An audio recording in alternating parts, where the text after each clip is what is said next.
Racing isn't easy, but experiencing it is. iRacing puts you in the driver's seat with the industry's leading sim racing game. Drive on laser scan replicas of the greatest racing circuits from around the world. Go head-to-head against other drivers chosen by skill-based matchmaking to ensure competitive racing at every level. Compete across all your favorite series. In officially licensed cars, engineered to deliver the most accurate driving experience possible.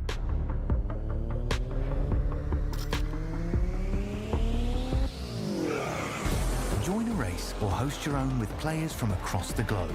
Race against the computer or in a league with friends. Feel the thrill behind the wheel. Visit iRacing.com.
Nascar can't defend. He's got the outside line for the second part, and he can't hold on. Going the long way around. We're going to be 3 wide for the lead as they all come to the line. Who is going to take it in the end? And here comes Lockwood. He's going to make the move to the outside. Quinn tries to force him off.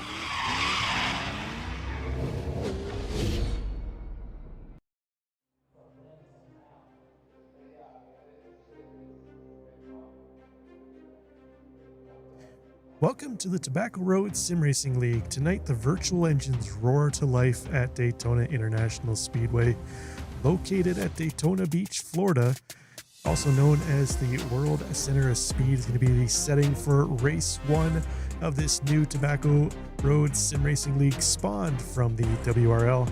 Tonight, we've got 25 racers set to take part in the action. Qualifying getting underway here now. We'll be driving in the Next Gen Cup car. I'm Rob Campbell. This is Racer Nexus. In the booth with me as well, Alex Wright. He's going to give us a little color commentary action too as well, but taking a look at the conditions. 26-degree air temp. You can translate to 26-degree track temp. So relatively cool evening here in Daytona Beach. Don't necessarily think I'd want to dip my toes in the water, Alex. It's probably a little cool out there. Yeah, it's cool. Not to mention we're coming up on hurricane season. So I imagine... yeah, not sure what the weather's like down in Florida right now. Yeah, it's bad enough on the best of days, I guess, having to deal with rain pretty much every afternoon from the humidity down there, and then you throw in a hurricane in the middle of September, October time. I guess really not the best time to visit Florida. I guess the tickets are probably cheap and rooms are probably cheap though. Yeah, but I tell you what, we have a night race here. And the best part is, with it being the first race of the season, everyone's in first place. There's no drama quite yet. Everyone's on equal footing heading into the qualifying session.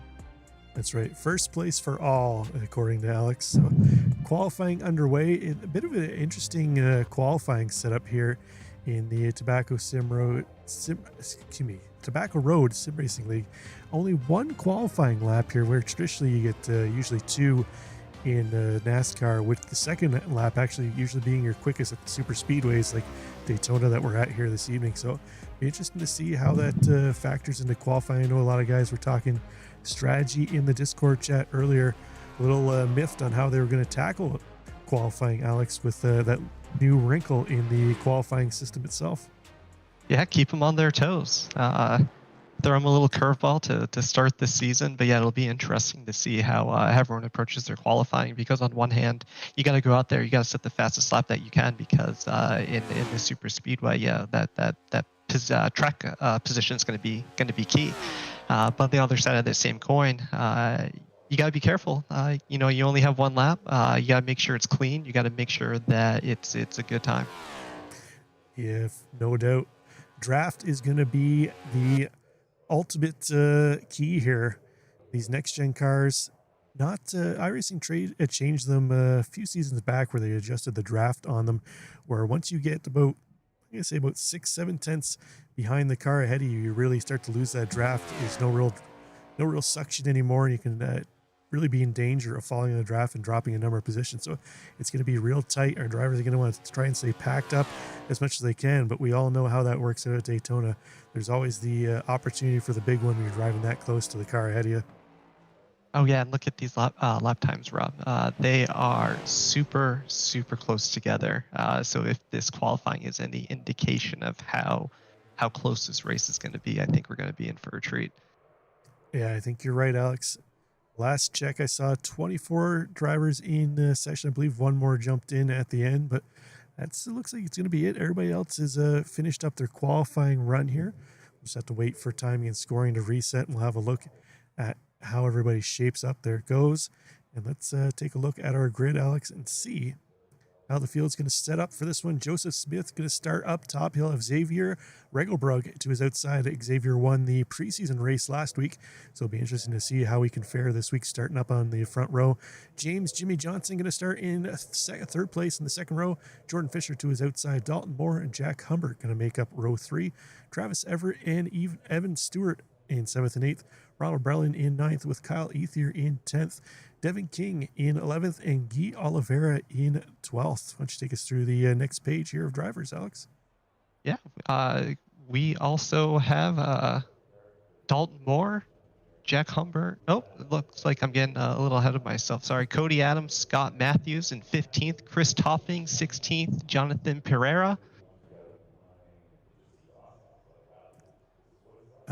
Yeah, and for some reason we're not skipping to the next page. Looks like it's locked up there, but Brad Harris, Dustin Hardy, Chris Lewis, Jeff Herrick, Scott Lanning, and Michael Peden going to round out the field. So I'm not sure why they wanted to stop at 16th place, but we'll see if we can get that fixed up for next race. But cars are gridding up here, Alex. Any thoughts about Talladega, about Daytona here? I know you've raced on the road course a number of times, but have you managed to tackle the oval at all in any of the cars? I have been able to tackle the oval in the trucks, and it's a wicked good time. You know, normally being on the road side of things, what's fascinating about driving in these on these ovals is just how close you are to the car in front of you. When you're, you know, in a GT3 car, you know, anytime you're that close, you know, to someone's bumper, you're usually going for a pass. Not so much in oval. You know, they're going to be tucked right up under one another's bumpers, and you got to be careful. You got to keep your head on a swivel. Yeah, it'd be interesting to see. Tight, close quarters at these kind of speeds is going to be the utmost importance that our drivers aren't getting door to door with each other. But well, we got a moment here while the grid pulls away. Let's mention we got our channel sponsor, Apex Sim Racing. You can find yourself a nice little 5% discount code in the description of the video here, as well as a referral link. They've got wheels, wheelbases, accessories, button boxes, sim racing rigs, basically anything you could possibly want to get yourself into sim racing. You'll find there. They carry all the popular brands, Sim Magic, SimiCube, Cube Controls, as well as their own brand of accessories, Apex Sim Racing accessories. So you can find a link again in the description and a nice little 5% discount code there for them. And then our cameras tonight being provided by Track Cams for Gourmets. So you'll have some nice camera shots from them coming on board here as well this evening.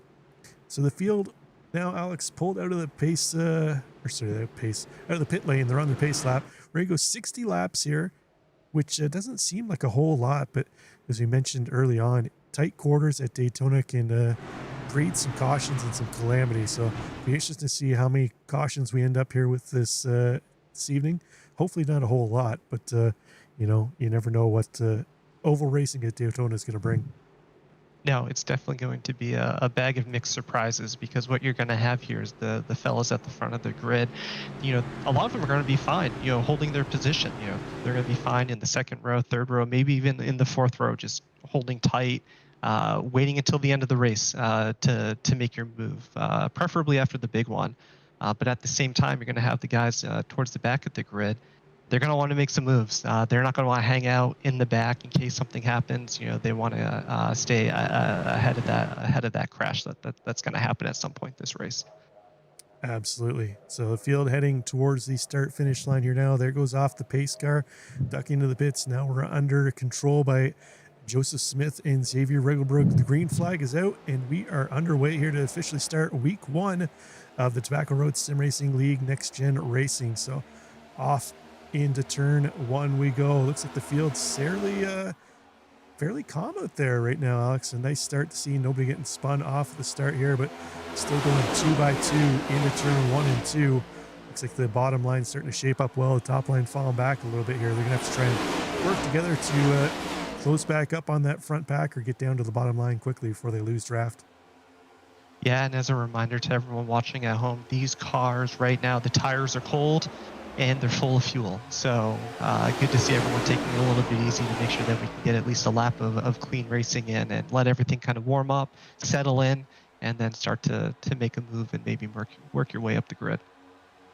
Yeah, still 60 laps doesn't seem like a whole lot, but it is plenty of time to really worry about making a move. No need to risk much here to start this on early on. But Joseph Smith holding on to his top spot.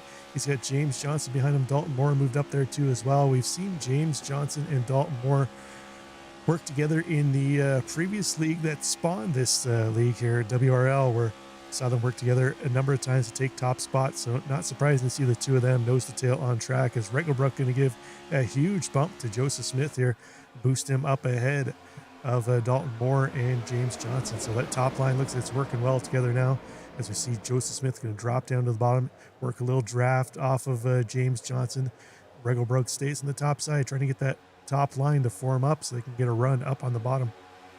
There's not a whole lot of movement between those running in the top 6, but looking a little bit further back in the field, shout out to Dustin Hardy. Looks like our biggest mover right now, moving up 12 spots to P7 at this moment, looking to make another move up to P6. Another big mover this evening, Jonathan Pereira, up about 5 spots, it looks, to P10 right now, as they're shuffling around trying to settle into their lane. Yeah, it looks like a little bit of a connection issue there for James Johnson. Blinked out a little bit, went down timing and scoring, settled back in. That's always unsettling in a NASCAR race when you got a car blinking that's running that close to you. So hopefully that connection clears up a little bit here, Alex. But yeah, as you mentioned, Dustin Hardy up 12 spots on the day. So good run for him as we go on board here with Dustin, as he's got the 13 up ahead of him. Kind of laying back a little bit, doesn't really want to push the pusher. It's one of the things you don't want to do here in the corner at Daytona when you're drafting up tight. If that car ahead is bump drafting the car ahead, you do not want to push him. You want to hang back a little bit. See him breathing the throttle there, not wanting to get into the back of, I believe that's Travis Everett up ahead of him. So have a look back at Hardy. You can see him leaving a little bit of space, not wanting to cause any kind of issue there.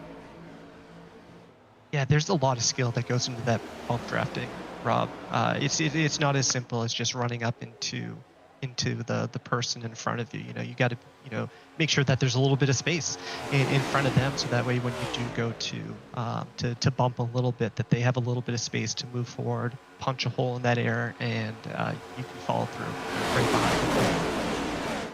Absolutely. You see there, it looks like Ronald Brelin have a little bit of connection issue here too as well, blinking in and out, but things still fairly steady all the way back. We've got every single car in the pack in the draft here, so nobody's lost the draft early on, but we see a couple of cars moving around in the back. Chris Toppings in the Menards car going up top. He's got the 24 Michael Peden too as well. They're trying to move themselves up from the back end of the pack as they're starting to drop off a little bit here. They don't want to, as I mentioned, they don't want to risk losing the draft here, because it would be hell to try and catch up, especially if we end up going green the whole way through. Oh, green the whole way through would be something else. hopefully we see it. But we'll see here. As you mentioned, Rob, they're starting to spread out a little bit now. So we'll see if some people maybe start to pop over to that outside lane to maybe make some room for themselves. Yeah, on board here with Xavier Regelbrug, looking back at Jordan Fisher up in behind him now. Fisher was the driver last week in the preseason race that, for the most part, Alex, he led almost every lap. Had himself up front. The couple times where he did get in behind, either out of a pit stop or just jockeying with another car, he was able to quickly move himself back up front. So we'll see if he's able to do that here again this week. Right now, pushing Regelbrug, our winner from last week.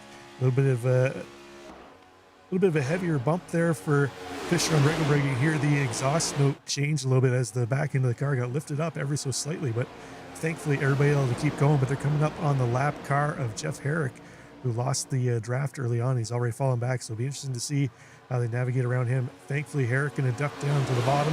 They'll let the pack go through and then pick up on the tail end as they go by. Yeah, we'll play to Jeff there, just popping out of the way. And as the field goes by him, yeah, he's going to be a lap down, but he's going to, be able to hopefully tuck right back into the pack, and then, stay with the long race. Yeah, we are already at lap 7 so far. Regelbrug still leading the way. It looks like Aiden and Darza on the top side trying to work that second pack. The 96 machine, that Scrub Daddy car, trying to work his way up through.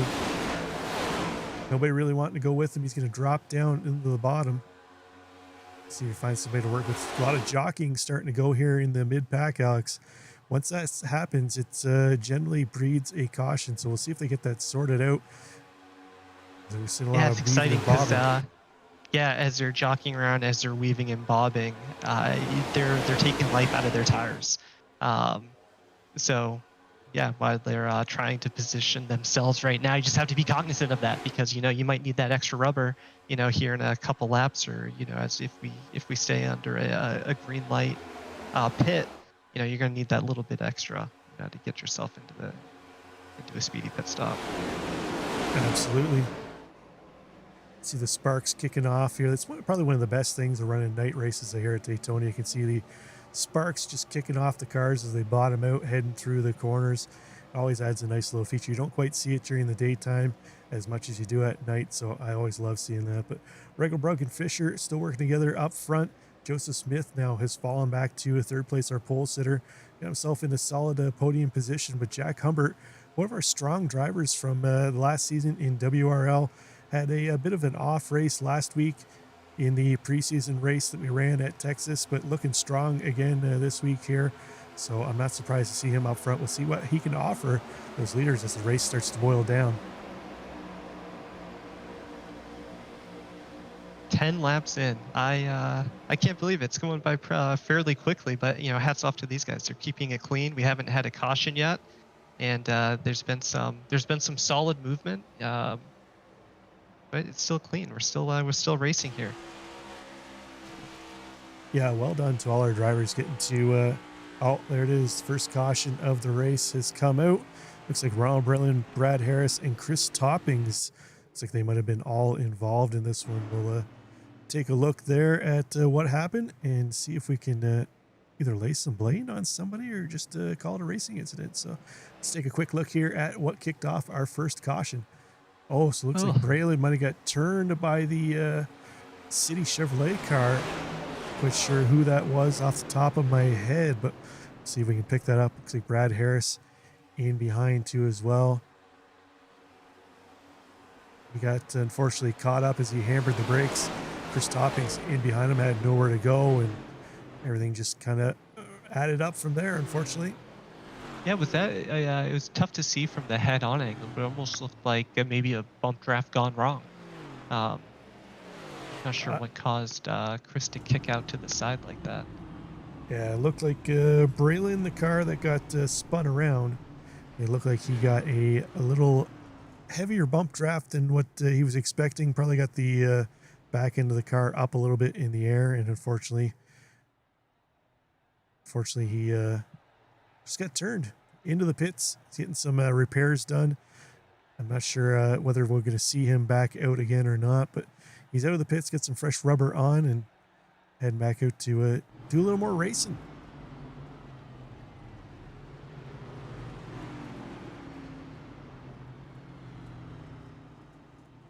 Yeah, I just watched the replay from a different angle, Robin. I'm not sure if it was a bump draft gone wrong or if it was a misjudgment of trying to make a pass, but yeah, the right rear of I believe it was Chris was clipped and caused that chain reaction that we just witnessed.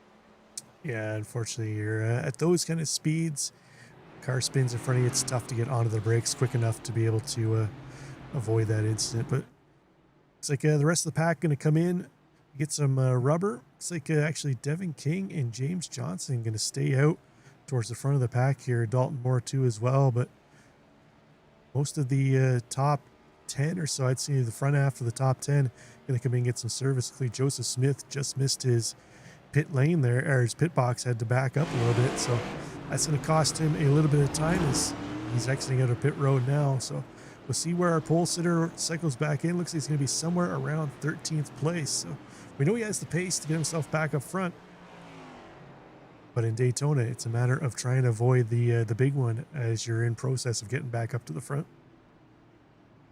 Yeah, and we're not even halfway through, so you know, as we alluded at the beginning of the broadcast, Rob, we're in for a treat here. So it'll be interesting to see how some of these strategies start to play off. You know, with some of the fellas electing to stay out and gain that track position and to hold off with their pit.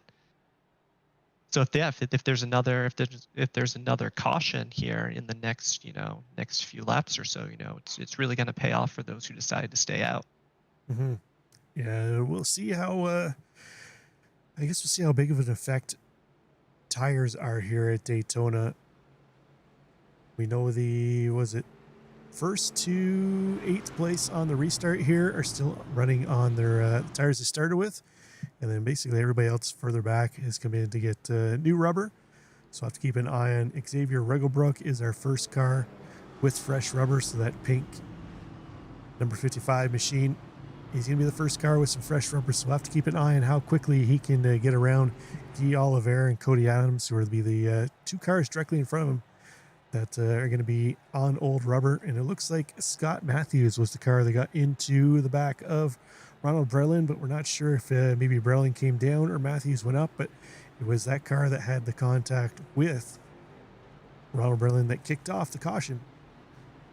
So it looks like the lights are out on the pace car. We're going to go green next time by, Alex. And we'll be kicking things off here as we're about a fifth of the way into the race here now. And we'll see. Hopefully this doesn't breed more cautions. No, it'll we'll see what I think we were going to find out fairly quickly with this pit strategy. The old tires versus new tires, if that's gonna pay off here. We'll find out in the next couple laps. So I was actually, sorry, I need to make a correction. I was calling Devin King Aiden Undarza, who the driver who's in this league was also the admit of the last season that we ran in WRL. He always ran the Scrub Daddy machine, so I instantly thought that was Aiden again in the Scrub Daddy machine. But Devin King picking up that livery this week, and he's also picked himself up in the top spot, electing to stay out, not getting new rubber. One of our drivers is going to give his try here on the old rubber, keep going, so we'll see how he's able to fare. He's got Jimmy Johnson to his outside, so we'll see if Johnson can try and work his way up. He's got his drafting buddy Dalton Moore not too far back from him, although they're in opposite lines, so we'll have to see how quickly either Moore goes up to the top side or Johnson comes down to the bottom so that they can link back up again. There's no doubt we suspect they'll be trying to get together on track as soon as they possibly can. Yeah, there's a bit of a team aspect to the game where, you know, you want to help out your teammate, you want to work together, bump draft one another. But there's going to be a time where you have to make a decision. You know, am I going to, help my teammate, or am I going to try to go for that win myself? But we got plenty of time left in this race before any of these drivers got to start making decisions like that. Yeah, heading to the front stretch here again now. Pace car going to duck in momentarily, and then we'll be under Devin King's control. So keep your eye on the Scrub Daddy machine to the bottom of the screen. He'll be controlling the restart into the restart zone now here. Green flag. Doesn't look like King gets going. He's going to spin up the tires. That's going to bunch up the bottom line as James Johnson got a huge run. But unfortunately for him, a huge run off the green isn't going to do you much good at Daytona, because that pack's going to start charging back up on you very quickly. And if you're not paying attention to know which line to pop out to as they come up, you're going to get run on very quickly. That was quite the jump by James Johnson there. Oh my gosh, I've not seen anything like that in my time doing this. So well played to him. But yeah, I think that was ineffective, having those old tires on for Devin King. Just didn't have the grip to punch it when we were in the restart zone, and yeah, he lost positions because of it. But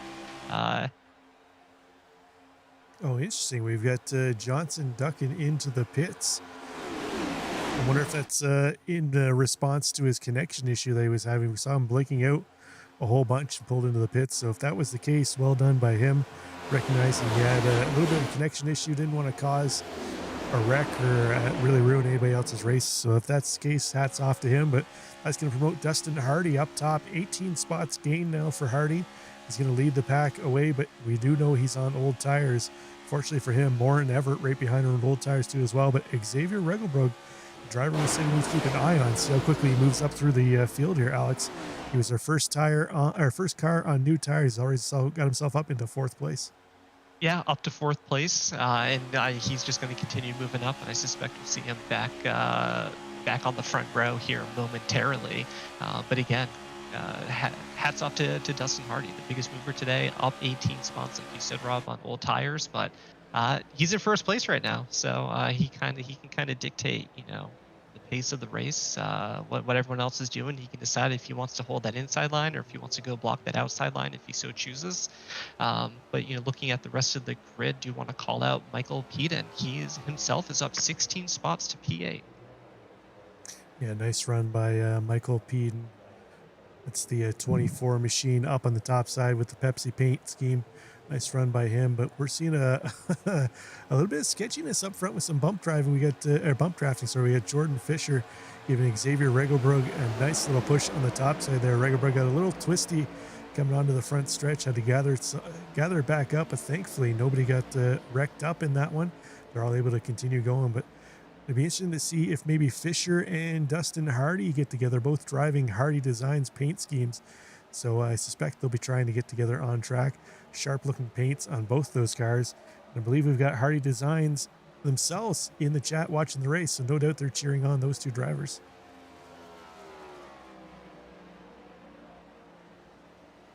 Yeah, and they're getting feisty with that bump drafting down on that bottom lane on Dustin Hardy. It looks like those tires might be starting to fall away. So we'll see if I believe that is the number 5 car behind him, Dalton Moore, if he remains patient or if he decides that he's going to try to maybe pop out into the other lane, maybe even start that 3rd lane that we'll see at some point this race.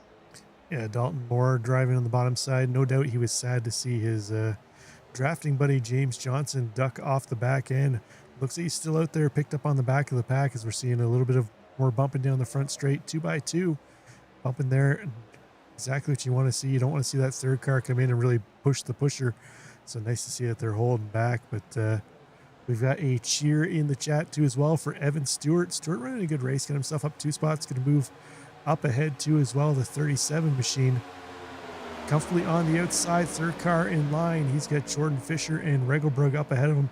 Looks like the top line working well together right now with only the 5 cars they have up there. A little more formation in that pack up there, and we're seeing now that they're able to push forward as Regelbrug now back out front.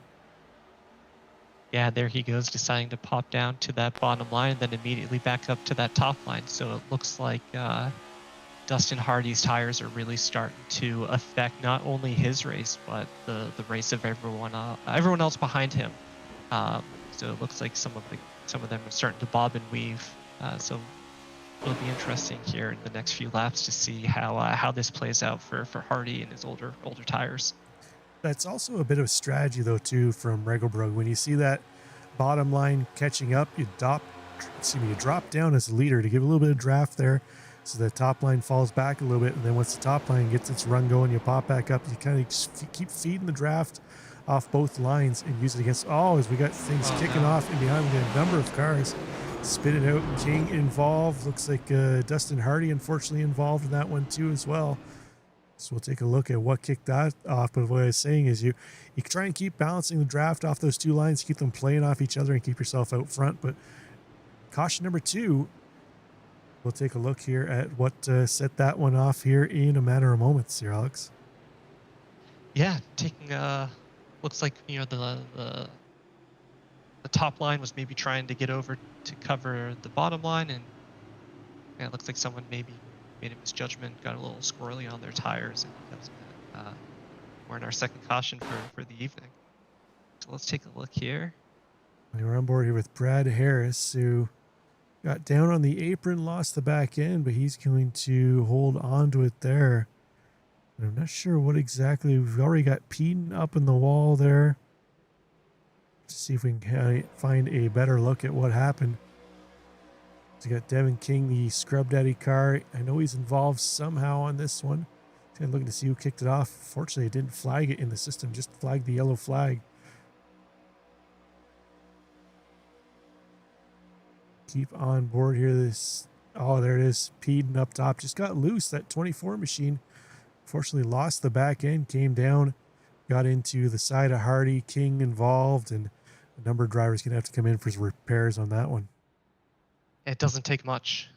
Traveling at these speeds, combined with how closely you are following someone, just even the smallest twitch of someone in front of you can upset your concentration, can upset the aero for your car, and then, you know, if a car spins out and hits the wall, it's, you know, sometimes you just have to hope and, and pray you make it through the wreckage. There's not much you can do.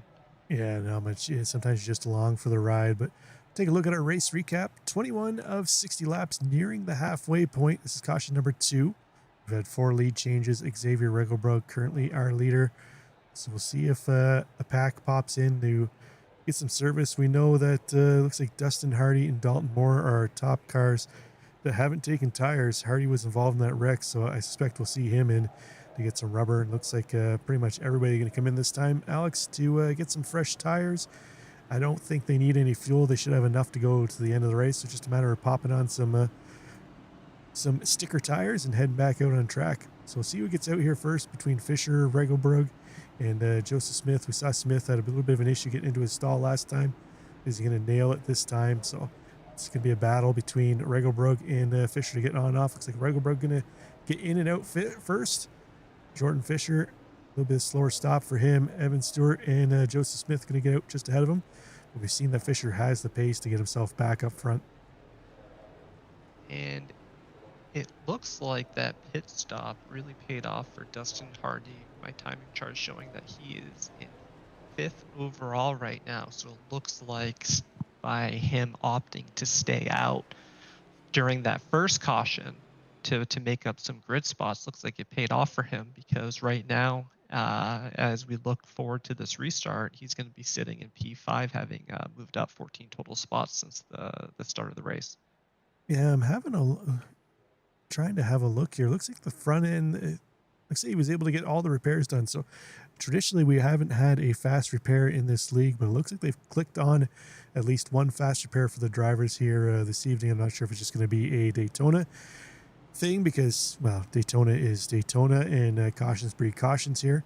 There's always a chance for the big one, but it'd be interesting to see Hardy with fresh rubber, got that fresh, clean car on track now. We'll see if he's able to put some pressure on our leaders. But 1st to 7th place, all Fords right now, Alex. We don't have our first Chevy until 8th place, and our lone Toyota sitting back in 10th place now. So a bit of a Ford versus Chevy battle going on right now. The Ford's leading the way. Yeah, that's look at that. And then I was also looking. It looks like everyone's on the lead lap. No one is a lap behind. So again, another shout out to everyone on the grid for keeping it relatively clean and well put together. Because as I mentioned, no one's a lap down. Everyone's on the lead lap. Yeah, it's nice to see as many drivers on the lead lap as possible. So I think the one driver that was a lap down was Jeff Herrick, and he was able to pick that back up the first caution. And I don't think we had lost anybody else after that point in time. So nice to see all of our drivers back on track here, Alex, as the lights are out on the pace car. So they're heading into turn one. Once they finish up this lap, we'll be going back green again. Yeah, we're just about we're coming up on halfway through the race here in a few laps, and it's been a great one. It's been a great one so far. We've had some big movers. We've had some exciting crashes. We've seen some strategy come into play, and it's gonna be a great finish. And it looks like we got a couple more cars coming out of pit lane on the back side. Chris Toppings, I believe that's Cody Adams just up ahead of him too as well. They're going to join the pack. So be interesting to see here, Alex, if we can get another nice long green flag run again and see how our drivers can work it out. Nearing the halfway point, just take a mention. If you're interested in joining the league, they are still accepting new drivers. You can find the link to their Discord in the description of the video here too as well. So if you want to get yourself into some next gen racing here in the Tobacco Road Sim Racing League, you can find that there. It's a free league, and of course you can get yourself on TV to show your friends, family, even your pet dog and cat if they're into watching TV. Yeah, someone who's participated in leagues before, some of the best racing you can ask for.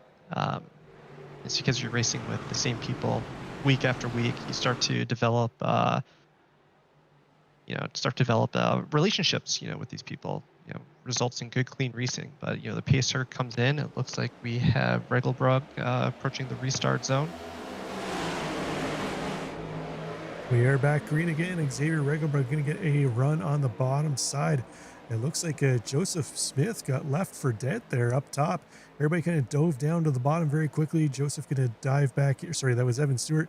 Evan Stewart going to dive back into the bottom there as well, get himself into third place. So could have been a lot worse for him. Thankfully, he was able to get tucked in there.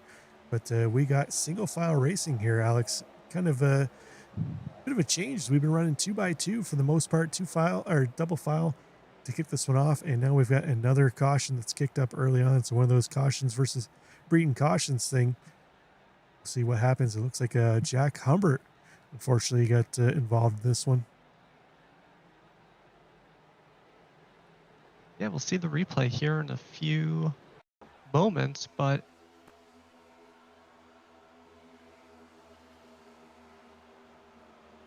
oh, there it is. Looks like Humbert might have had a little bit of help from the 8 car. Let's see if we can get another shot of that. Oh, looks like Humbert had to check up for the front pack as everybody concertined together.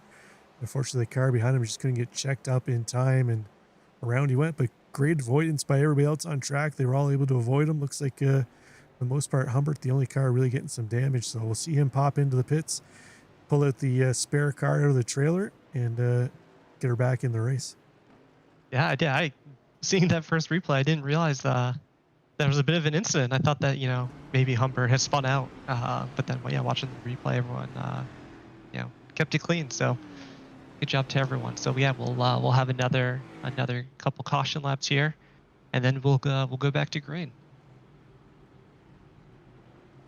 And unfortunately, it's just one of those things that happens once you get cars concertinating back up in the draft. You only have a split second to react, and unfortunately, they needed about another split second or two to avoid that carnage. So I suspect we'll see Humbert back out.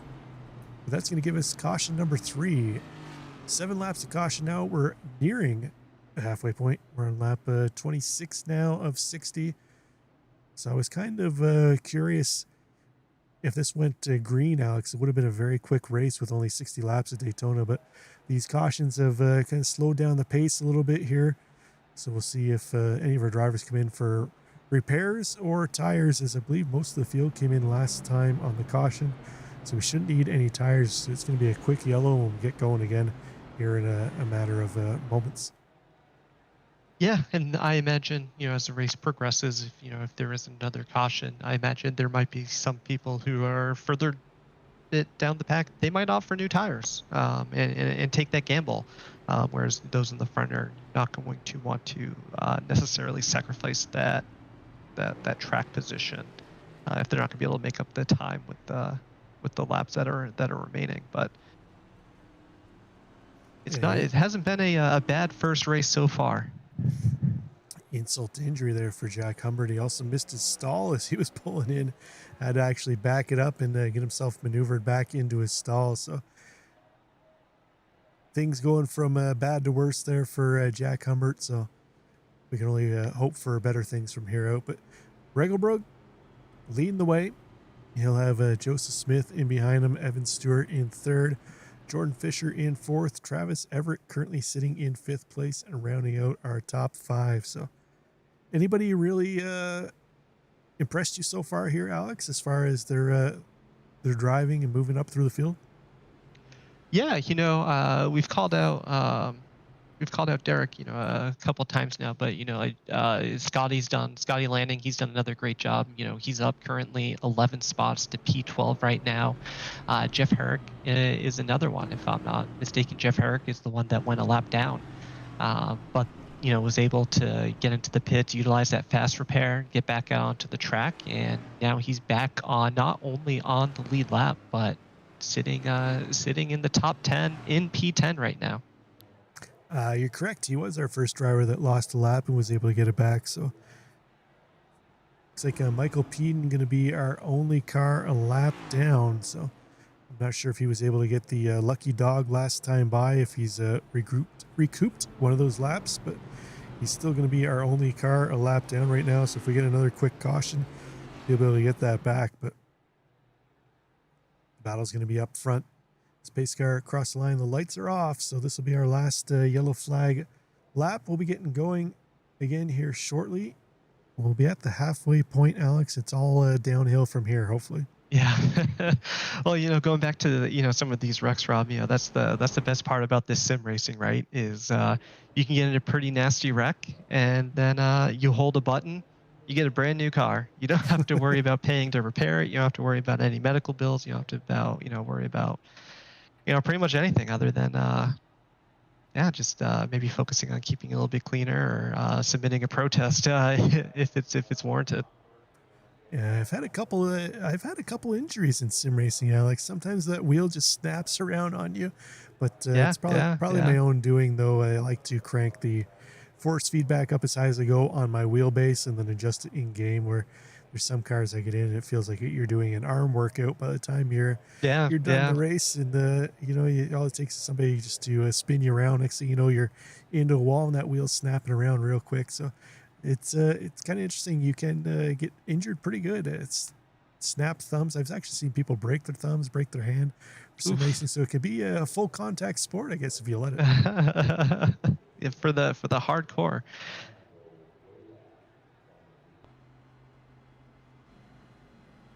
As we're on board here with Xavier Regelbrug. Field heading into turn 4. Regelbrug, a little bit of connection issue there for him. Blinked out for a second. Back in. Joseph Smith going to start in second place. So we're going to be going single file to restart this one. So if they have a caution flag within, I can't remember what the certain number of laps it was, the restart is in single file. So because that caution was only a lap or two after we went back green, we're going to start single file. This, no doubt, should lead to a little bit of a longer green flag run here as we're back underway. Regelbrug going to lead them back to turn 1. Joseph Smith in tow, Evan Stewart and Jordan Fisher right up in there too as well. As Travis Everett fell back a little bit, didn't get the best start as we went back green, but he's going to be able to use the draft to close that gap in. Guy Oliveira in behind too as well. Devin King kind of leading that second pack, and we've already got, looks like our leader spun around. Regelbrug is down and onto the apron. Take a look at what happened to him. You hate seeing that, but that's going to put us under caution again. Yeah, that's frustrating. Going from P1 to P last. It's a tough pill to swallow. So we'll see here in a moment how exactly that happened. There we go. Looks like he was getting a bump from the 31. Joseph Smith just got a little too anxious on the bumping there, and unfortunately there's not much Regelbrug can do there. The back end just got lifted up, but I think I just caught that at the tail end. Jeff Herrick looks like he just kind of clipped Regelbrug as he was going through. I'm not sure if he got any damage off that. Looks like a little bit of damage on the front end. So one of the drivers you were just mentioning had a nice recovery from being a lap down. He's going to have a little bit of damage he's going to need to repair. Yeah, hopefully it's cosmetic, but we'll see. We shall see. So with Ruggleberg, excuse me, back in the pits, started second, currently in 21st. I'm sure he's not too pleased about that right now. He's probably got a few choice words. We'll put it that way. His crew chief probably trying to settle him down right now and trying to get him regrouped to get back out there, but. I guess I have to eat my words on that one. I was saying starting single file. I was hoping that they were going to go green for a little bit, and looks like I gave them the commentator's curse there, Alex, where I just committed to wrongdoings to our leader Regelbrug. Hey, such is life. But, it's funny is watching that start. I was thinking, yeah, look at they're spread out a little bit. They're gonna take their time, clumping back up together. And then we'll probably see 2 lanes here. And sure enough, we got a caution. Yeah, no doubt. Let's take a look here from Jonathan Pereira's screen. You can see Regelbrug up there. He backs out of the throttle, goes high. Nice avoidance. Oh, it looks like Michael Peden as well might have got spun on the bottom of that Pepsi machine. But overall, fairly good avoidance by most of the pack to avoid that car sliding down from the top. It's always a little tricky. You want to assume that the car is going to slide back down from the top, but sometimes you just get stuck up there, Alex, and you choose to go high, and next thing you know, you're driving into the side of that car that just got spun. Yeah, it's a coin toss. At least on the road side of things, you're supposed to hold your brakes if you're spun out, and sometimes people do, sometimes people don't. Sometimes people still think they're racing. You need to get back on that throttle. But well done to everyone for avoiding that, because of course when P1 spins out, they're going to have another umpteen drivers barreling by them 170, 180, 190 miles an hour depending on where they are in the track. Yeah, so it looks like they were rather unscathed from that one. Yeah, exactly. It's always scary when the guy at the very front of the pack spins and you're all that close, bunched up. The gaps close up very quickly. It's kind of, you don't always have that Days of Thunder moment where you've got your crew chief telling you go high, drive through the smoke, and just hoping that you're gonna make it through. But if I look correctly, it looks like the lights are on the pace car, so they should be going off next time by. So we'll have the rest of this lap. They're on the back stretch now, and then we'll have one more lap, and then we get going under green flag racing again. So we're at the halfway point now. Hopefully this is our last caution for a little bit. Now I keep saying it. I think I might just be cursing them, Alex. I'm going to maybe stop saying that I hope we have a green flag run, and then we'll see how it goes from there. But Joseph Smith going to lead them to green this time.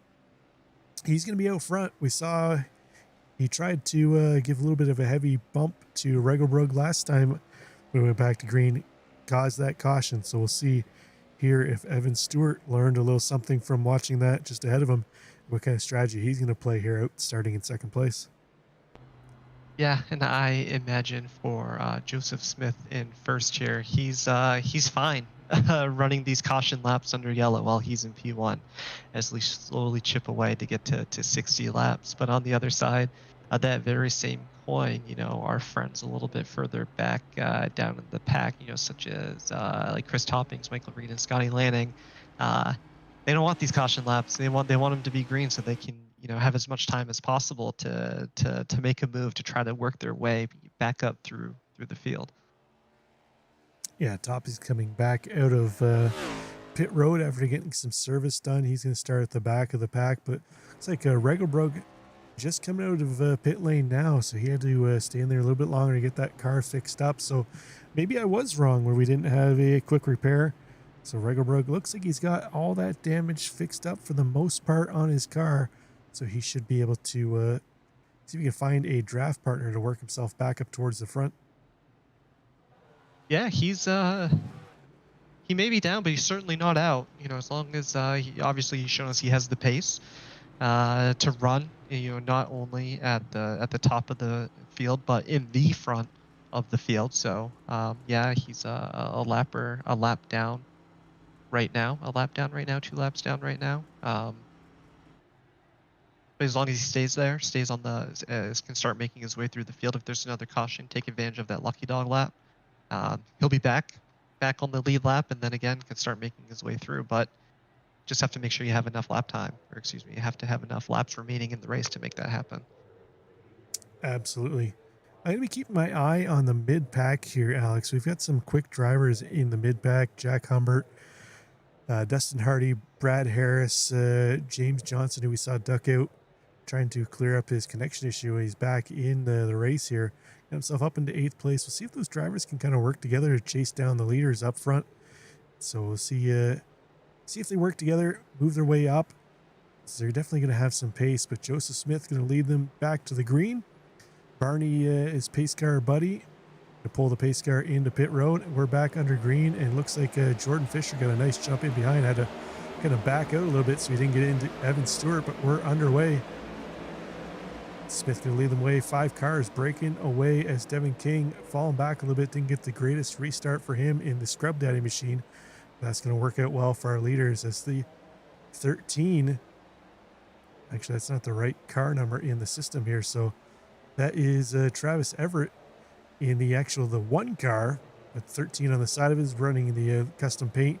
Moving to the outside of Jordan Fisher. Fisher giving Evan Stewart a little bit of bump there to get him up ahead.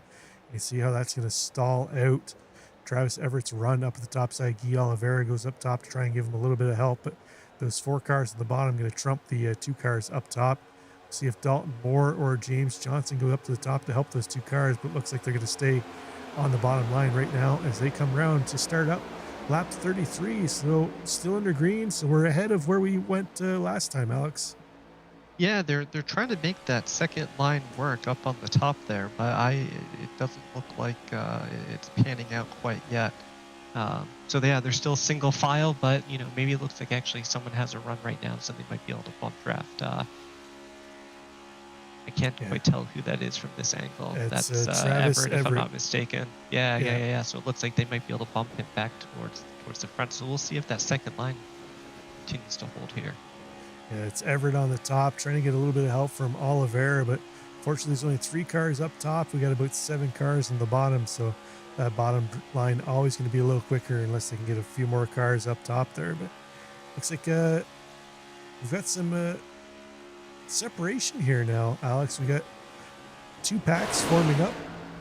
It looks like Cody Adams, the last car on this front pack. Actually, sorry, Brad Harris, the last car on the front pack. We go all the way back to Blair Saunders. It's kind of leading this secondary pack. They need to form up a little bit in that second pack if they want to chase down the leaders up ahead. Yeah, that can be potentially catastrophic for those running in that second pack. It's just watching that front pack essentially walk away, and knowing that there's not a lot you can do unless you are working together, as that pack, which I was mentioning at the beginning of the broadcast. You certainly got to help out one another, but it's going to get to a point where it doesn't make sense. But I tell you what, Rob, this is a situation where it does absolutely make sense that you all need to work together to make your way back up to that front pack. Yeah, looking fairly calm up front. We've got Everett trying to make the run on the outside again, trying to move around Dustin Hardy, but Hardy getting a run on the bottom side. He's going to pop up top, trying to make the move around Dalton Moore. Oliveira, who we saw up top trying to push Everett around, he's dropped to the bottom in that Build Submarines machine. So now Everett, see if he's able to push Hardy up there. Hardy with a little bit of damage on the front end from that incident we saw early on. So that's going to compromise his top speed. He's probably better suited to be a pusher right now. If he can tuck in behind somebody, he won't have that aero disadvantage with the front end being punched in like the way it is. We see him drop down to the bottom in behind Oliveira. That's probably the best move for Dustin Hardy right now, unless we get another caution. You can pop in and I just cursed it there saying maybe if we had another caution, but the 68 of Adams looks like no yellow out on that one, so we're gonna stay under green. So unfortunately for Cody Adams, that's going to cost him a number of laps here. Oh, there's the yellow out there now, so he's going to get his chance to go into the pits. But as I was saying, it may benefit Justin Hardy if he pops in, might be able to get a little bit more damage to the front end fixed up so he can do a little more damage up front in the draft.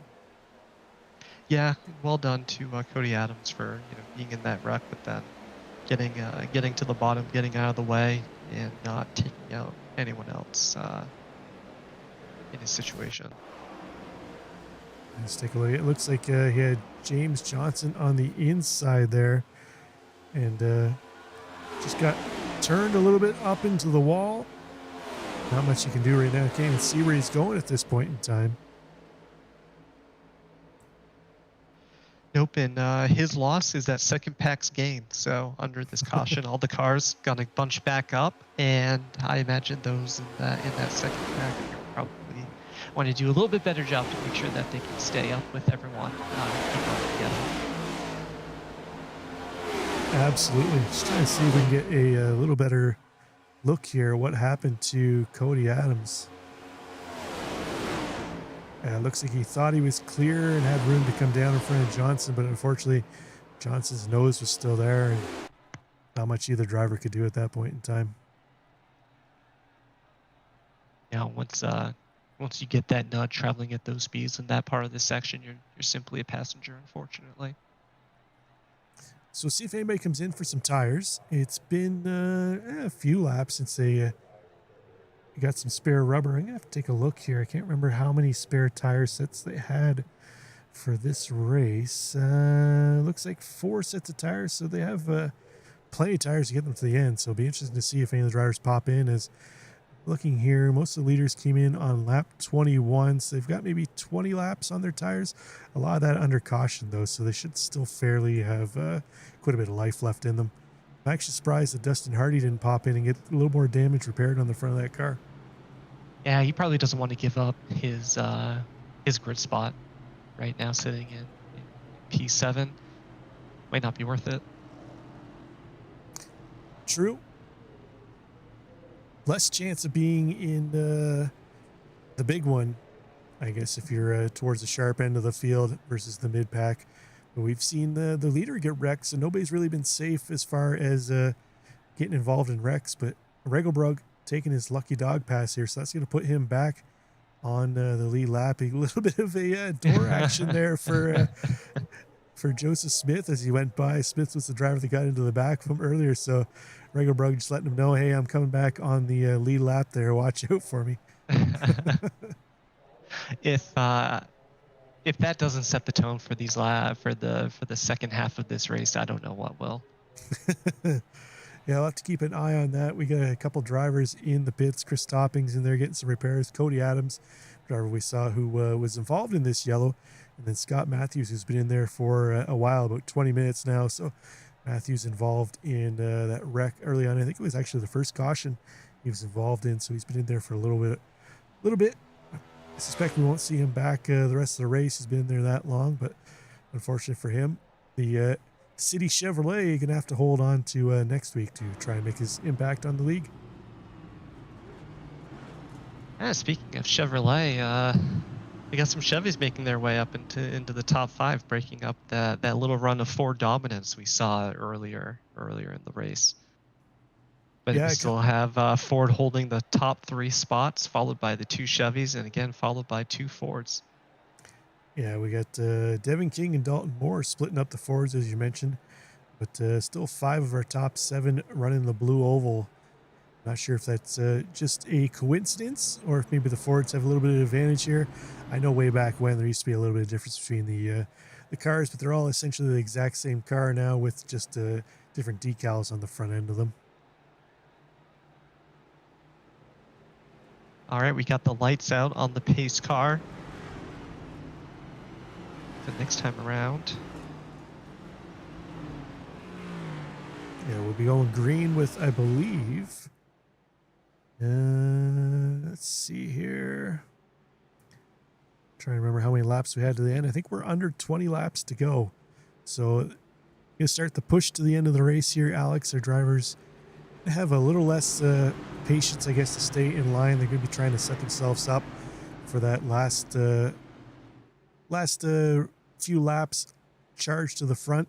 You don't necessarily want to get up to the front before there's about 3 or 4 laps to go, but you want to try and get yourself up into that position where you can try and work a line, either the top or bottom line, to find a drafting partner to set yourself up for the last couple laps. So interesting to see if we get any kind of draft partners developing here. As I'm actually surprised a couple of teammates we've seen in here haven't necessarily got together and worked their way up through the pack. It's kind of been everyone for themselves to this point. Yeah, and to that point, Rob, even though you're working together as a team, even though you might have a strategy in your mind where you're going to hold your position until there are X amount of laps remaining, it could all be for naught if you get hit the wrong way. Someone bumps drafts you at the wrong spot, thinks you're clear, but you're not, and then you're in a wreck, and again, you're just a passenger. So that's that's some of the fun of this oval racing, is that it's kind of like a mixed bag of results.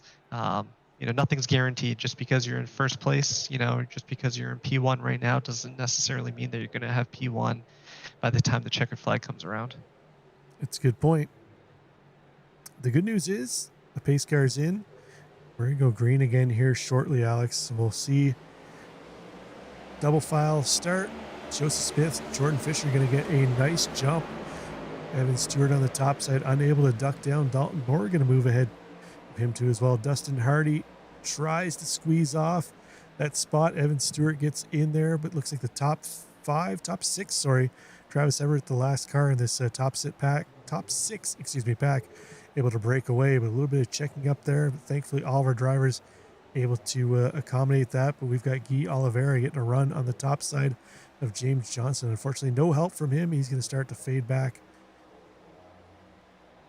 Nope, and I couldn't quite tell who was trying to start that second line. It was either Evan Stewart or Dustin Hardy, but right at the restart, they jumped out, tried to start that second line.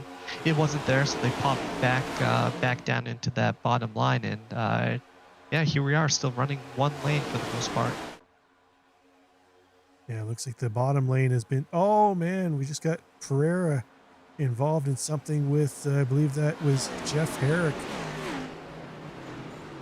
Herrick up into the wall, Pereira into the wall too as well. Pereira's car not looking too bad. Looks like Herrick might have took the brunt of that one with looks like the left front suspension is pooched on that thing. Sparks coming off. Looks like he actually can't steer all that much. The car throwing itself back up on the banking, but he's gonna have to try and work himself all the way down the back stretch and get into the pits. Looks like he doesn't want to steer at all into the wall for him. That's gonna be a race ending. Unfortunately for Jeff Herrick, a driver who we mentioned early on, got himself back off of being a lap down, but unfortunately a tough way to end his race. Yeah, that's too bad. That's too bad.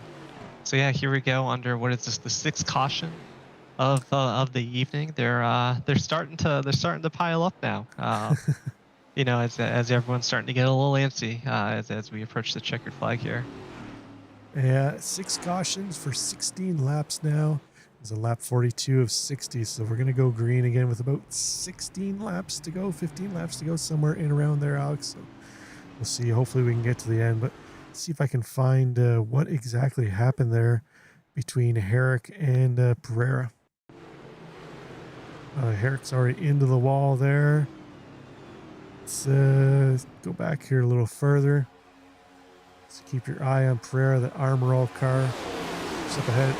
Oh, it looks like it's just racing incident. Herrick coming down, Pereira going up at the same time, and unfortunately it's just kind of a little bit of a touch there, and all it takes at these speeds, Alex, to get thrown up into the wall. Yeah, at these speeds it doesn't like you said, Rob, doesn't take much to ruin the car. It's like they just come together, which is too bad. Both of them are done, fortunately, though, with not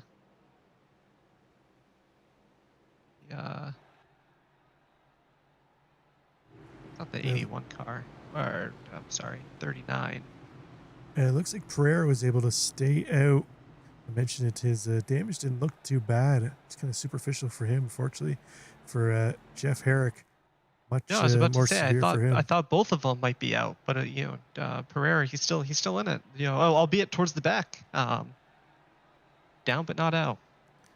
All right, so we got Dustin Hardy into his pit stall. He's going to get that little bit of extra damage repaired on the front end, get some fresh tires. So it'll be interesting to see how he's able to do. We've seen he's had some pace. Most of the leaders kind of stayed out. Looks like first all the way down to 12th place now has stayed out. So we'll see where Hardy cycles back through. It's going to be a little bit of a chase here towards the end, Alex, with only about 15 laps to go. Interesting to see how these new tires fare against the old rubber of our top 12.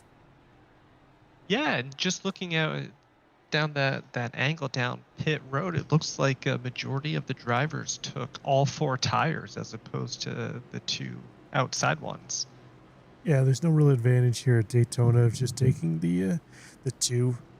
That's maybe a strategy you would take at a track, say like Charlotte, Atlanta, whatever, where it really eats up the tires, the outside tires. But for the most part, in Daytona, the lap is so long under yellow, there's no real disadvantage to taking all 4 and getting in and out there. So we'll see how they're able to work their way through. Let's take a look here at Dustin Hardy, see if he's able to get the rest of the damage fixed up. The front end of that car looking clean again now, Alex. So I'll have to keep an eye on him. He's showing some quick pace.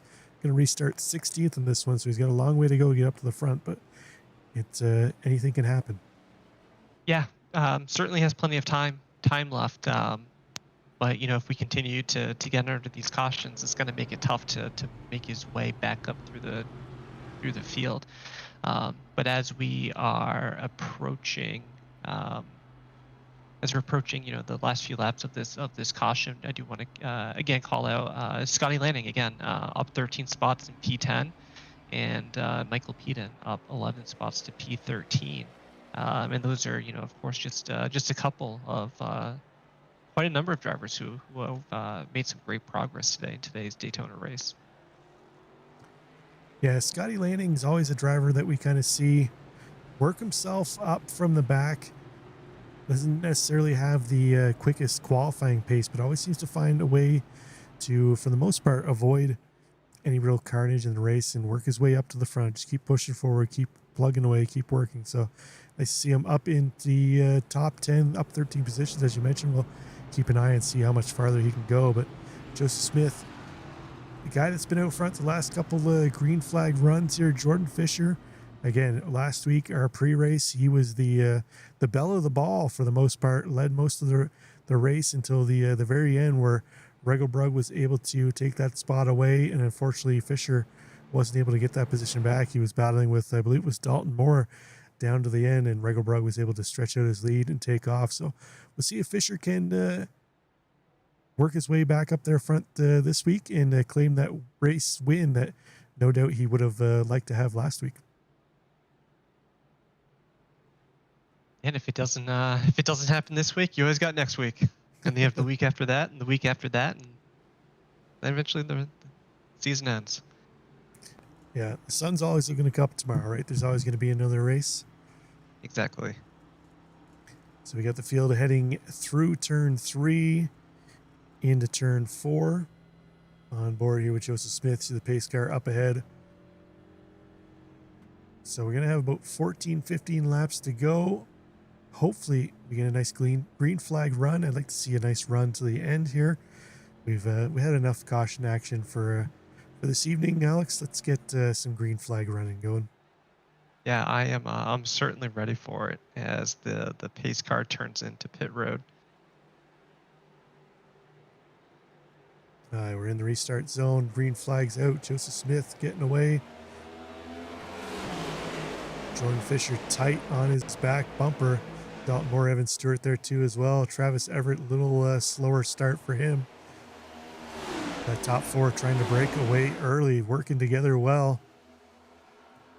Yeah, those top 4 really got a great jump on that restart, but then you have Travis Everett right there. He has a great run right now with that side draft going up on the outside. And unfortunately, he's got nobody to go with him, so he's not quite going to get to the front. He's going to start to stall back here as the draft's going to work its magic for Dalton Moore and Evan Stewart on the bottom. That's allowed Oliveira to bridge that gap, though. I'm sorry, I didn't hear you there, Rob. I was talking over you. No problem. As I said, it's allowed Oliveira to bridge that gap with the secondary pack. He's brought them right back up into it. So now we got a pack of about 12 cars now here with Jack Humbert and on the tail end of this pack. Devin King there too as well. And we got our secondary pack being led by Chris Toppings, the league owner and admin, trying to help that chase pack get up there. He's got Xavier Regelbrug, one of our quick drivers in that pack too as well. So we'll see if they can work together and get up there. Looks like they're a little more straight single file action in that second pack. This is exactly what they need to do, try and close that gap. They need a little battling for the pack up ahead. Yeah, this is a perfect example of when you got to put all differences aside and work together, because that outside line is not going to happen if they're trying to jockey for individual position within that outside lane.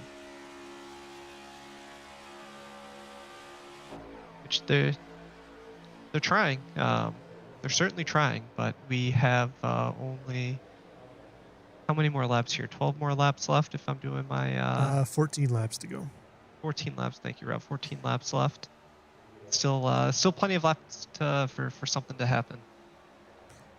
Yeah, there's always a chance of something happening here, but looks like we've got cooler heads prevailing right now. Joseph Smith still leading the way. Fisher, Moore, and Stewart in line. That front pack. Front pack was looking nice and formed, but we've got a yellow kicked off. Looks like Jeff Herrick might have had another issue here. One of our drivers involved in the previous wreck. Oh, he got turned around by Peden. Ugh. Fortunate for Herrick. His good race was kind of thrown at the window with that last caution, and then this one just going to basically tie the cement around his shoes, and he's got tossed in the river now. So fortunately, that's going to kick off. I believe we're at 7 cautions now here, Alex. So 7 cautions totaling 19 laps. This should bring us to about, let's say, 12 laps to go once we go back green. So ultimate sprint race here towards the end. Yeah, it's been a good one. It's been a good race to kick off the season thus far. I may have said this a little bit earlier, but we've seen a little bit of everything. You know, we've seen some people some people wreck out, some people take some risks that have worked out, that haven't worked out. Whether it is diving in for tires during a caution, or on the contrary, staying out and opting to gain a couple of track positions as opposed to going in for those tires. So this has been a real treat to kick off this season. Yeah, unfortunately, Daytona, Talladega, they can be like this, where you can have cautions just kind of breeding cautions. Unfortunately, that's the thing. We had a nice green flag run to start, and then that one caution just comes out, just kind of throws everybody back nose to tail again. And next thing you know, you get another caution after another caution. But hopefully we can finish this one under green. I believe we have, if I remember correctly, 1 chance at a green-white checker. I'll have to double check that. It was posted earlier today. Let's see if I can find it. But I know there's at least 1 chance or 1 opportunity at a green-white checkered finish. And then obviously if that doesn't go away, we'll just finish under yellow. But I'll take a quick look at that while we're filing around here under caution. So we still have the lights on the pace car here, so it'll just be another lap or so until we get back to green racing. Okay, we have Joseph Smith still in P1, qualified P1, sitting at P1 right now. I'm sure he's feeling good, but well aware that the race is yet to be finished. That is also, he goes by Mojo. I learned that last week. Okay. In the pre-race, as his buddy Jamal Stevens actually is back again this week in chat too as well. He says, let's go Mojo, fast and steady, number 31. So Joseph Smith has his cheering squad in the chat, but just found it here 2 green-white checkered attempts. So we'll have at least 2 if it comes down to that. And then, as I mentioned, single file restarts if it's been back-to-back cautions, which I believe this should fall under that too as well. We'll have to see, but hopefully we get that green flag run to the end here, and we don't need those green-white checkers finish.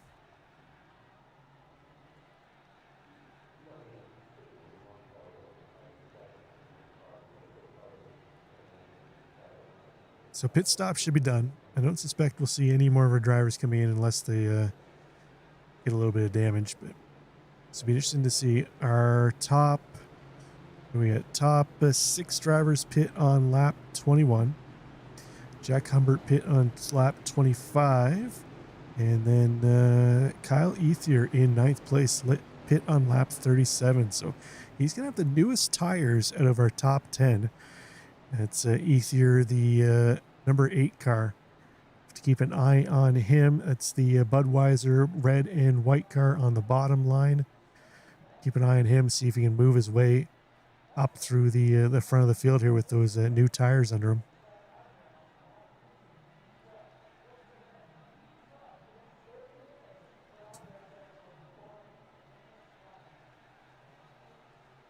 Looks like maybe someone with a connectivity issue that seems to be sorted out now. Yeah, I see James Johnson's been blinking on and off for I'm gonna say the majority of the race. So see him cycling up and down through. I believe Joseph Smith might have blinked once or twice during the race. So a couple guys with some connection issues that hopefully they get sorted out for next week, because you always hate seeing somebody's race go by the wayside via internet connection. But it is only 2025. We can't possibly have stable internet across the commercialized world. But a couple more corners to go here. We'll go back green. Joseph Smith, Jordan Fisher. So there's going to be a 2 double file start here. Fisher going to be the outside. We've seen him restart a couple times in behind Smith as it single file starts. We'll see what kind of jump Fisher can get here, or Smith's able to hold him off. Smith's going to have Dalton Moore underneath him. Dalton generally a quick driver. Evan Stewart's shown some nice pace all night, so we'll see which line gets a little better jump here, Alex, as we're about to go back green flag racing.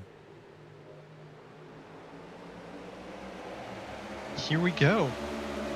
Looks like Mojo got a pretty decent start, as did Jordan Fisher. So here we are, side by side, 2 lines of racing to go back green. Yeah, Fisher getting a ton of help from Evan Stewart on the top side. Dalton Moore just gave Smith a little bump on the bottom there to shoot him up ahead, but it's a drag race down the back straight here on lap 10. 10 to go right now. It'll be 9 to go as they cross the line next time by. Still solid, courteous racing there. Yeah, we're back to 1 pack of racing for the most part. Only a couple of stragglers, so to speak, but they're still a part of the pack. They still haven't fallen away.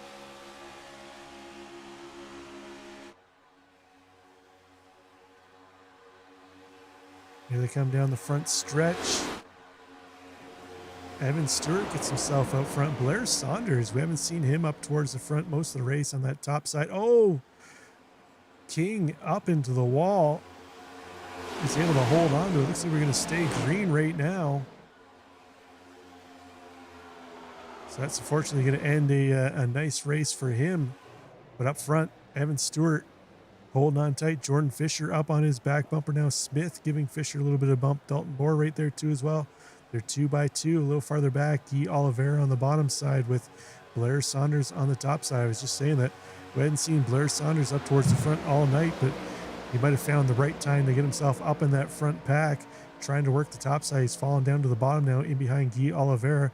That bottom line has been the optimal line to been in so far this race, Alex. So we'll see if that works out for him. But Evan Stewart looking comfortable out front.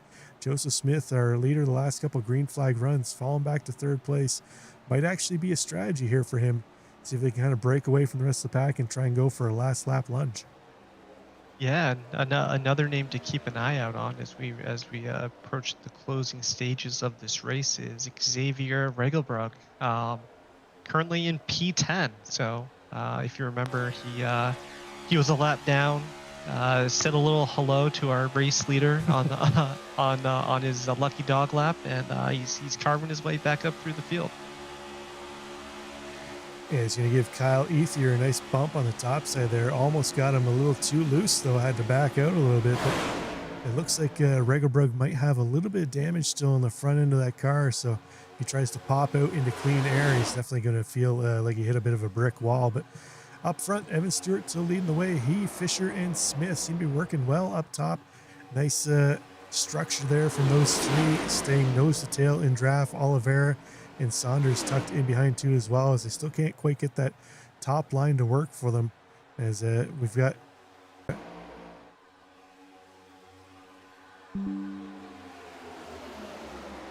Oliveira still trying to find a way around the bottom here. He's got Saunders in tow, Everett there too as well, Ethier there too as well. Top side just can't quite seem to get the structure they need to close back in, unfortunately. No, it'll be interesting to see when our top three, Stewart, Fisher, and Smith, they're going to have to stop working together here at some point. But it looks like Fisher giving Stewart a little bump to keep him ahead. Yeah, as long as they continue to stay single file up front there, the rest of the back of that pack won't be able to catch up and make the move. So as long as they don't get a little greedy here right now, Alex, to stay in file, they'll be able to keep the rest of the pack at bay and just kind of break it down to the four of them. But it's going to be a matter of what point in time, who's going to take the chance to pop out first on the last lap to go high, and who's going to go with them.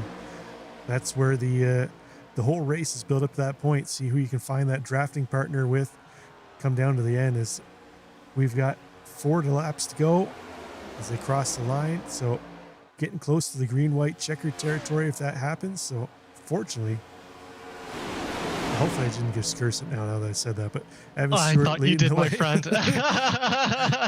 Evan Stewart going to keep leading the way, and we're still 2 file in the back. We get lap car of Jeff Herrick up ahead, so hopefully he just pops down to the bottom, lets the leaders through. Now this is shaping up to be a fantastic end, and we got a caution. But it doesn't look like it's taken anyone out indefinitely. It looks like maybe just a couple spun out. Yeah, I think Dustin Hardy might have unfortunately had another reintroduction to the wall here, but we'll see if we can catch a look at what happened there. It sounds like maybe James Johnson might have been involved on that one, so we'll see if we can have a look at what happened. So we got Hardy on the top side in the 25. Johnson tried to make it 3 wide there in the middle. Looks like he just might have just touched the left corner of Hardy and spun him around. We'll see if we can catch another look at that, maybe a little closer in.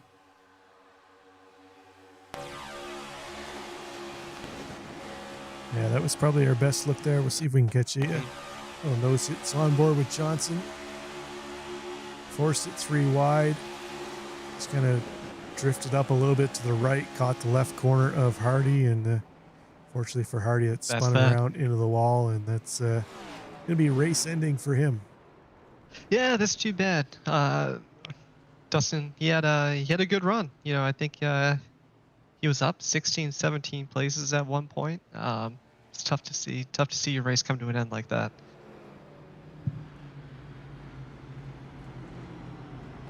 So that's going to put us in 3 laps to go. So that should be green-white checkered territory. As I mentioned, we got 2 attempts at a green-white checkered finish. This will be attempt number 1. Evan Stewart, driver we haven't seen up to at the sharp end of the field, the very sharpest end of the field. Got himself up there early on in this last run. Got a ton of help from Fisher and Smith to stay up there. So we'll see if those 3 continue to work together here, Alex. But as you mentioned, it's only going to be a matter of time before one of them has to pull out and try and make the move. Yeah, and Rob, for those listening at home who might not be aware, what is a green and white checkered flag as opposed to just a regular checkered flag? So when we go back green, if there's under 2 laps to go, so it'll be green. So they'll come around, they get the green. Next time around, they'll get the white flag, and then the following time they'll get the checker flag. So if it's set to go, whatever, if it was supposed to be 60 laps, and green white checker might put us to 61 laps instead. So that's the green white checker. You get a little bit of extra time there to try and finish the race under a green flag. So that'll be what the green white checkered is. They get 2 attempts at that, so potentially we could see about 65 66 lap race here, depending if we have to go through both attempts. Hopefully we don't. Hopefully we just have the 1 attempt at it here and we finish under green, but that's going to be conducive to how our drivers choose to get going here. Yeah, always much rather have a race under action than to end under action, as opposed to ending under a yellow flag behind a pace car. Absolutely. But there's not going to be a lot of time left for some of these folks to make a move. No, it's well, they essentially have 2 laps to do it.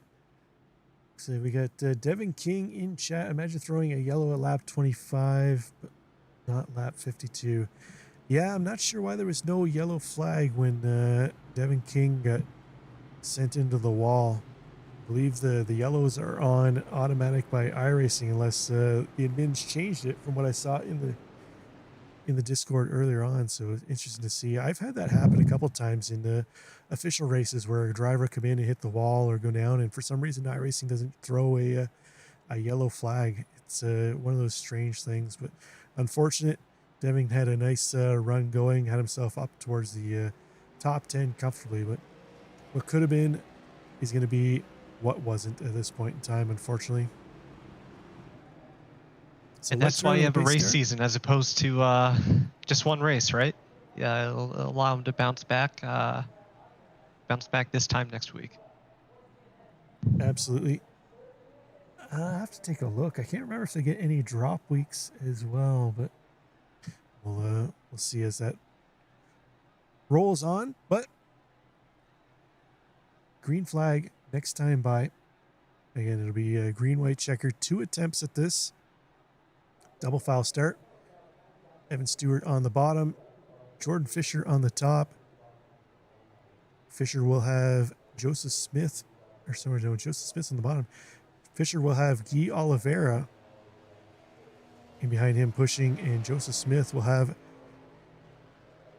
or sorry, Evan Stewart will have Joseph Smith pushing him. I'm getting them all mixed up here.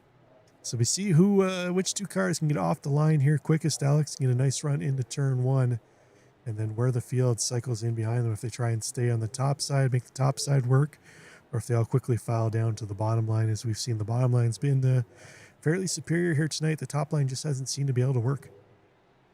No, and it makes you wonder if it's just because of the conditions, or if it's because there hasn't been a nucleus of cars to draft and bump one another. But I suspect we're gonna find an answer to that question here in short order. Yeah, pace car should be ducking off here any moment. Field will be under Evan Stewart's control once he hits the restart zone. There goes Barney, or pace car Barney, into the pits. Into the restart zone they go. Looks like Stewart getting a nice jump on the bottom line. Looks like Fisher might have spun up the tires on the outside. Got a little squirrely heading back green, but Stewart and Smith going to get the run on the bottom side here now. We'll see how that top side works out.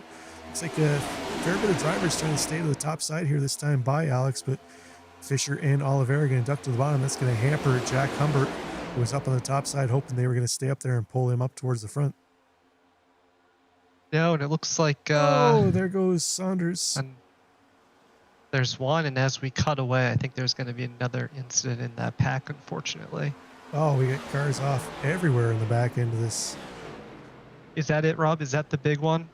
That's it looked like it could be the big one, Alex, unfortunately. But that's going to put us under caution again, so we will have one more attempt at the green-white checker. Let's see if we can queue up what happened. Number of drivers involved in that one. It's unfortunate for them, but let's see. Yeah, it looks like Regelbrug, Harris, Toppings, Braylon, Johnson, all involved. We'll find out here in a second, but before the camera cut away. I'm not sure what happened there. Looks like Saunders got almost turned around. Not sure if he had some help or if he just a little bit of neck code there, but it basically made a mess of the rest of the field. Yeah, it almost looked like the number 9 of Brad Harris. It looks like he had to make a move to avoid something of some sort. Yeah, I see. It looks like maybe Brad got tangled up with someone, scrubbed off some speed. He tried to get back into the pack and.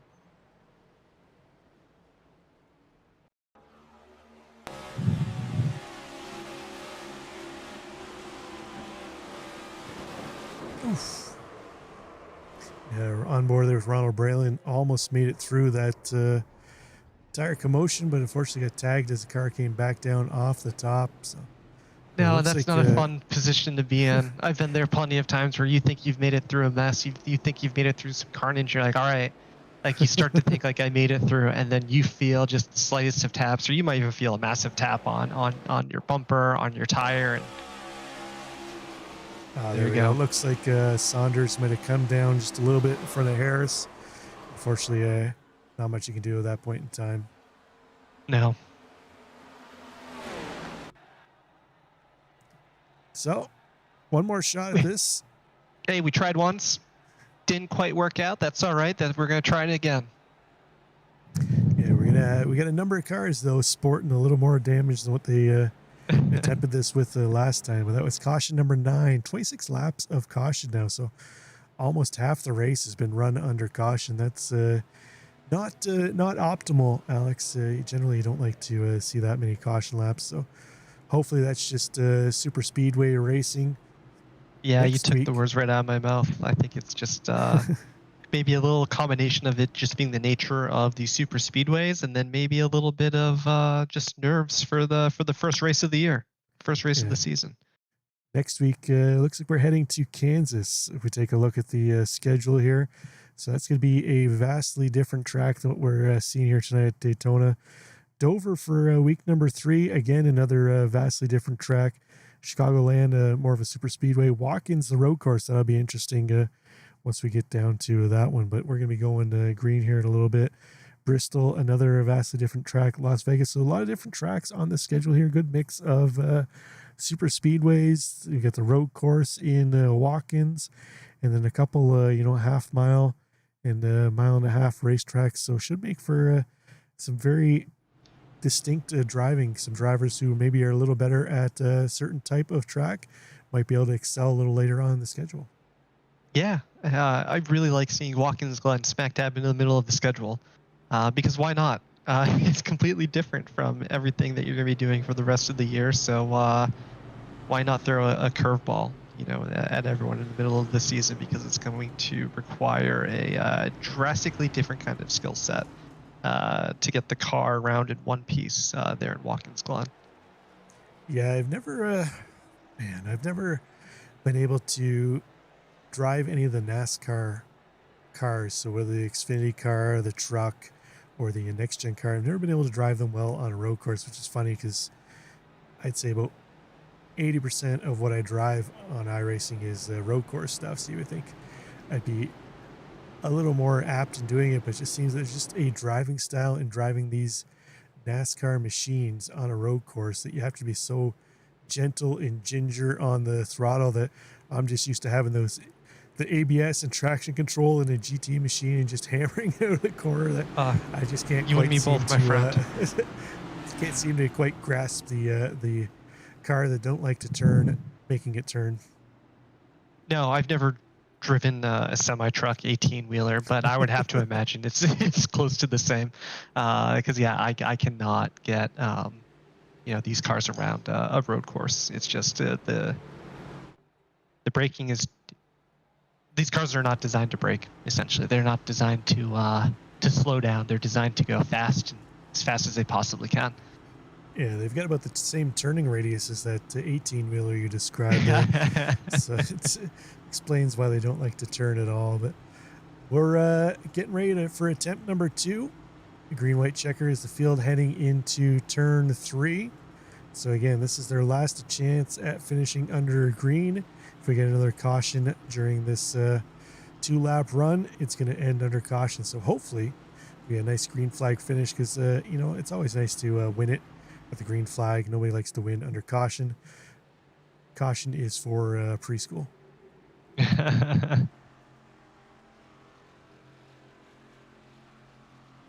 So the field bunching up, pace car about to duck in, and then we'll get our final attempt here at the green-white checkered. Evan Stewart going to lead them away again. This time he has Joseph Smith to his outside. Jordan Fisher now in behind Evan Stewart on the bottom. Oliveira in behind Smith on the top side. We'll see who gets a better run. It's a fairly even start in this one. Maybe even a little better for Smith on the top side. We'll see if Mojo can get the run around the top side. Evan Stewart fighting back on the bottom, but we are green, green, green.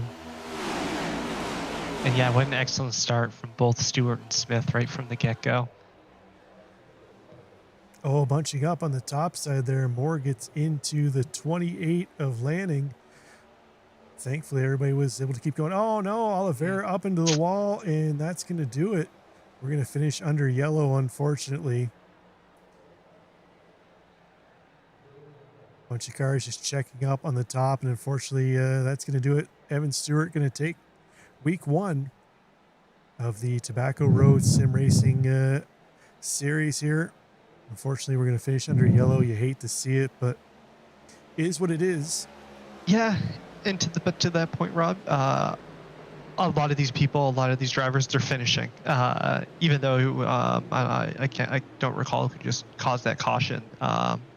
Only a couple drivers were involved with it, fortunately, as opposed to, you know, half the field, 3/4 of the field, or the entire field. So, yeah, it's too bad to see it end under caution, but at least it wasn't a devastating caution at that. Yeah, we'll see if we can catch a look at what happened here. Oh, that was the incident before. Sorry, I was back a little farther, still looking at that one, but see if we can catch what happened to kick this one off. That's the white flag. Oliveira, here we go. So Oliveira and Lanning got involved on the top side. Maybe we can go back a little farther here.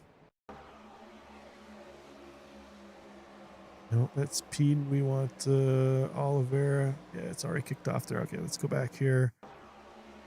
Oliveira. Yeah, it looks like Lanning was trying to make the move around the top side. He had Dalton Moore pushing him. Oliveira thought about coming up to the top, but unfortunately that gap had already closed and nowhere left to go. But congrats, Devin Stewart. Waited till the back half of the race to get himself up front. Was able to endure a couple green flag restarts. Started 8th, got himself in first. So well done for him. Jordan Fisher going to come home in 2nd, and Joseph Smith going to round out the podium. Yeah, and our biggest mover of the day, Jeff Herrick, up 15 spots to P6. Well done to Jeff, and a tie for the second biggest mover, a tie between Dustin Hardy. He is up 12 spots to P7, and then Scotty Lanning also up 12 spots to P11. Yeah, it's that car of Herrick has seen some things today, Alex. Yeah. I'm not gonna lie to you, that car has been through it. But oh yeah, nice run for him coming home in 6th place. But Evan Stewart, the belle of the ball for the day, got himself up top, bringing home the win. So congratulations to him. We'll see if he can come back next week and reclaim top spot again. Jordan Fisher, nice run for him, finishing 2nd. Joseph Smith, Mojo, unfortunately for him, they come up a little short in 3rd place, but still getting final step on the podium. Yeah, well done to everyone. I thought it was an entertaining race for what it was worth. And yeah, looking forward to seeing how the rest of the season plays out. Yeah, as I mentioned, next week at Kansas is going to be a vastly different racetrack. We'll see if Evan Stewart elects to burn him down. There we go. Celebration underway for Evan Stewart. Congrats to him. While he does that, let's bring up the official race results and take a look at how everybody finished.